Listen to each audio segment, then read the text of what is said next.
এ কেমন নিষ্ঠুর বাড়ির মালিক। ভাড়াটিয়ার ভাড়া দিতে 3 দিন দেরি হওয়ায় তাদের ভেতরে রেখেই তালা মারলেন বাড়ির মালিক। ভাই সাহেব, আমরা একটু একটা বিয়ে শাদি গেছে, আমার একটু হাতে পয়সা শর্ট, আপনার আমি 8 তারিখে ভাড়া দিই। আপনার তো আমি হবো সময় 4 তারিখ 5 তারিখ ভাড়া দিই, তাই আমি 8 তারিখে দিই। এটাই আমার 2 টাকার পূজা বাসা উষা দিয়া গেলে বুঝতে হয়ে গেছে, গ্যাস লাইন বন্ধ হইয়া লেগেছে। 2 দিন লেগে আমরা খাওয়া দাওয়া হয় না।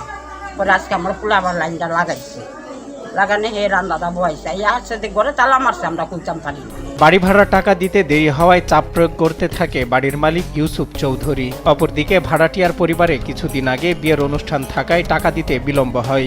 এ নিয়ে এক পর্যায়ে সকালে এসে বাড়ির সবাইকে আটকে রেখে বাইরে থেকে তালা মেরে চলে যায় বাড়ির মালিক। 10টা থেকে আমরা এখন পর্যন্ত আটক আছি।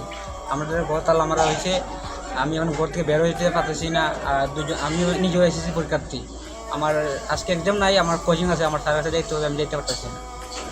আমি ব্যবসার জন্য বেরোতে পারতেছি না, আমি কোনো কিছু করতে পারছি না। আমি যে দোকান নিয়ে বের হবো, আমি দুইটা কিছু আনবো, ইনকাম করে আমার ইনকামের পথটা বন্ধ করে দিচ্ছি। এ ঘটনায় বাকরুদ্ধ আটকে থাকা ভাড়াটিয়া। এক পর্যায়ে কোনো সমাধান না পেয়ে স্থানীয়দের ডাকাডাকি করলে তারা এসে ফোন দেয় পুলিশকে। পরে সদর থানার পুলিশ দ্রুত ঘটনাস্থলে পৌঁছে তাদের উদ্ধার করে। এখন পর্যন্ত তারা বন্দি আছে, এখন পর্যন্ত 3 দিন ধরে তারা খান না। আজকে কিরকম গ্যাসের লাইন খুললা এই যে রান্না বই এখন খাইবো তারা।